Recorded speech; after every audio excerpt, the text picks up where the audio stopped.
तो आज भाजपा का एक बड़ा दिन, भाजपा का स्थापना दिवस। हमारे साथ चर्चा करने के लिए भाजपा के इस पूरे सफर पर एक खास मेहमान मौजूद है, रविशंकर प्रसाद जी, बीजेपी के वरिष्ठ नेता। आपका बहुत बहुत स्वागत है रवि जी एनडीटीवी इंडिया पर। सबसे पहले बीजेपी के स्थापना दिवस के लिए आपको बधाई। आप शुरू से ही बीजेपी की इस यात्रा के सहयात्री रहे हैं।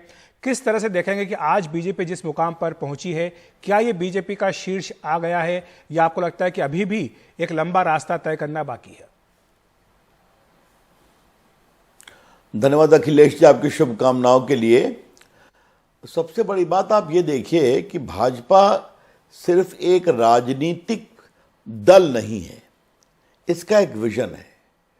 और आज जब प्रधानमंत्री जी ने उन सारे महान नेता और करोड़ों कार्यकर्ताओं के त्याग बलिदान को सम्मान किया, चाहे वो श्यामा प्रसाद मुखर्जी हों, चाहे वो दीनदयाल उपाध्याय हों, चाहे नानाजी देशमुख हों, अटल बिहारी वाजपेयी हों, लाल कृष्ण आडवाणी हों और अन्य हजारों सैकड़ों कार्यकर्ता, केरला में कितने कार्यकर्ता मौत के घाट उतारे गए, बंगाल में उतारे गए, बाकी जगह संघर्ष हुआ, वहाँ से यात्रा शुरू हुई। और आज हम देश में शासन करते हैं 9 साल से, आगे फिर करेंगे, कई प्रदेशों में करते हैं। और सबसे बड़ी बात है कि एक हमारा मूल मंत्र रहा है, तेरा वैभव अमर रहे माँ, हम दिन चार रहे न रहे।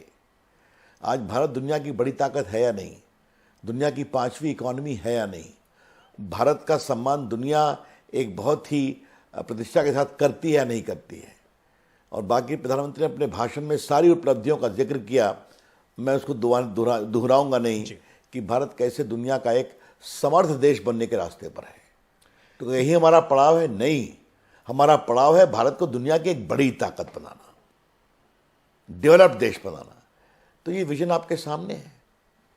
लेकिन रवि जी, जब वॉल स्ट्रीट जर्नल जैसे अखबार ये कहते हैं, लिखते हैं उनके कॉलमनिस्ट की भारतीय जनता पार्टी दुनिया की सबसे महत्वपूर्ण पार्टियों में से एक है और इसके बारे में जानकारी कम है, तो आपको लगता है कि जो पश्चिम है, क्या उसने भाजपा के बारे में समझने में देर कर दी, या आपको लगता है कि कई गलतफहमियां अभी हैं जिन्हें दूर करना जरूरी है, खासतौर से पश्चिम के लिए?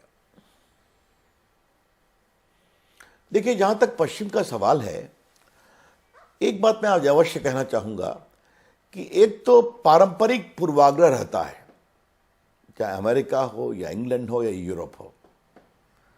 ठीक है, कुछ ताकतें हैं जो भाजपा को नहीं लाइक करती, और विशेष रूप से कुछ एजुकेशनल इंस्टीट्यूशंस हैं, वहाँ अभी भी मार्क्सवादी विचारधारा से प्रेरित लोग हैं जो बुद्धिमान हैं, किताब लिखते हैं, लेकिन जबरदस्त पूर्वाग्रह बीजेपी के खिलाफ रहता है। एक तो उनका दृष्टिकोण है। दूसरी बात है कि हमको उनके सर्टिफिकेट की जरूरत नहीं है। ठीक है जी, हम उनके बिना आगे बढ़ते गए ना। ये उनको सोचने की बात है। आपने बहुत बड़ी बात कही, जो एक अखबार का जिक्र किया, कि भाजपा को देश के लोग आशीर्वाद देते हैं, दुनिया की सबसे बड़ी पार्टी बन गई है, 11 करोड़ से अधिक मेंबर्स हैं, 23 करोड़ वोट मिला 19 के चुनाव में, आगे और मिलेगा लोकसभा। तो ये आप इसको एनालाइज क्यों नहीं करते? ये है बड़े सवाल जी। तो ठीक है, उनको उनकी शुभकामनाएं, वो नहीं करते हैं तो, लेकिन हमें तो जनता के आशीर्वाद पर भरोसा है और निश्चित रूप से हम आगे बढ़ेंगे। रवि जी, एक जो दूसरी बात आज शुरू हुई है, सामाजिक न्याय सप्ताह की बीजेपी ने शुरुआत की है। बाबा साहब अम्बेडकर की जयंती 14 अप्रैल तक ये चलेगा। समाज के जितने तबके हैं, और जिसका आज पीएम मोदी ने भी जिक्र किया खासतौर से, उन्होंने एक सवाल ये भी उठाया कि जो लोग सामाजिक न्याय की बात करते हैं वो समाज का नहीं बल्कि केवल अपनी पार्टी के मुखिया का भला करते हैं, और एक तरह का ये अन्याय भी है जो बीजेपी ने दूर करने का प्रयास किया है। तो क्या बीजेपी का ये प्रयास होगा कि पिछले 2 लोकसभा चुनाव में जो समर्थन मिला है इस वर्ग का, इसको आगे भी जारी रखा जाए?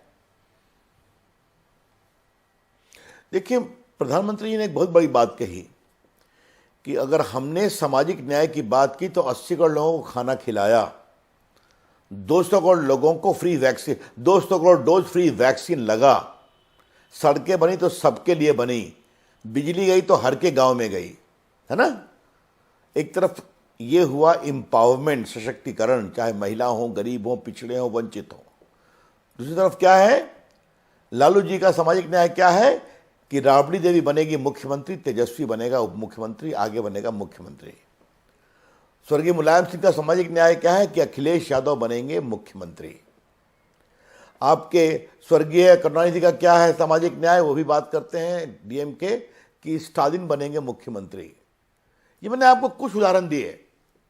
सामाजिक न्याय की वकालत करने वाले अधिकांश दल परिवादी दल हो गए हैं और उनके सामाजिक न्याय की एकमात्र परिभाषा वही है। जी।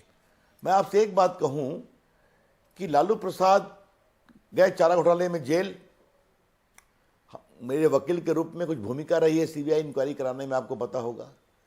जब वो जेल गए तो उन्होंने किसको बनाया मुख्यमंत्री? किसी साधारण यादव को नहीं बनाया, अपने विधायक को, अपनी पत्नी को बनाया। यही सवाल है जी, जिसका जिक्र माननीय प्रधानमंत्री जी कर रहे थे। तो क्या ये माना जाए रवि जी कि आने वाला जो चुनाव, प्रामाणिक सामाजिक ने, जी, तो क्या ये माना जाए कि जो आने वाला चुनाव है उसमें वंशवाद, परिवारवाद, जातिवाद, क्षेत्रवाद, जो सारे मुद्दे आज पीएम मोदी ने गिनाए हैं, साथ ही भ्रष्टाचार, और उन्होंने कहा कि ये सारे विपक्षी दल एक हो रहे हैं क्योंकि ये अपने अस्तित्व की लड़ाई लड़ रहे हैं, तो ये एक बड़ा मुद्दा अगले लोकसभा चुनाव का होगा और एक तरह से आज पीएम मोदी ने ये एजेंडा सेट कर दिया है।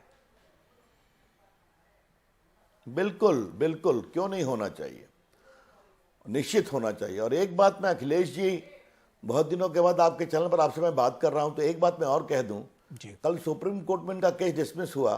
ये लोग गए थे कि सीबीआई और ईडी का दुरुपयोग हो रहा है। मुझे सिर्फ एक चीज बताइए, मैं नाम लेके बता रहा हूं, अनिल देशमुख 13 महीना जेल गए कि नहीं गए? अभी नवाब मलिक बहुत बोलते थे वो 1 साल से जेल में है कि नहीं गए? संजय राउत 3-4 महीना जेल में रहे कि नहीं रहे?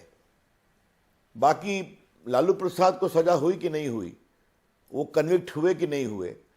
तो जितने भ्रष्टाचारी लोग हैं, जो इतना, सिसोदिया जी का बेल रिजेक्ट हुआ कि नहीं पहले, आज सत्येंद्र जैन का बेल रिजेक्ट हुआ है कि नहीं हुआ है? तो मैं कोर्ट प्रक्रिया की खाली बात कर रहा हूं, विभिन्न पार्टियों के नेताओं की बात जी। तो जब कोर्ट से आपको राहत नहीं मिलती, ये पूरे नेशनल हेराल्ड के केस में सोनिया जी और राहुल गांधी का बेल, ये क्वाशिंग रिजेक्ट हुआ कि नहीं हुआ, जो 5,000 करोड़ का घपला था नेशनल हेराल्ड की प्रॉपर्टी को लेकर करके, तो उनको भी ट्रायल फेस करना पड़ रहा है। तो आप भ्रष्टाचार करेंगे, कोर्ट आपको रिलीफ नहीं देगा और आप उसको तूफान खड़ा करेंगे, ये तो ठीक नहीं है।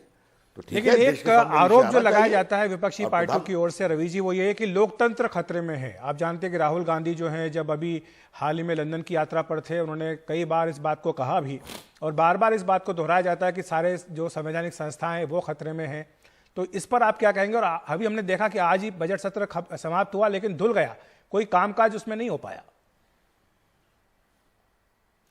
मुझे एक चीज बताइए, यहां पर नॉर्थ ईस्ट में उनकी हार हो गई, त्रिपुरा में हार हो गई, मिजोरम में, नागालैंड में उनको सीट आई 0/0, तो वहां जाके करते हैं कि भारत का लोकतंत्र समाप्त हो रहा है।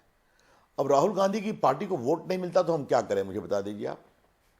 और जहां तक लोकतांत्रिक संस्थाओं का अवमूल्यन हो रहा है, तो न्यायालय में अपने 3-3 मुख्यमंत्रियों को लेकर कौन गए थे? राहुल गांधी गए थे ना। ये क्या न्यायालय का सम्मान हो रहा था?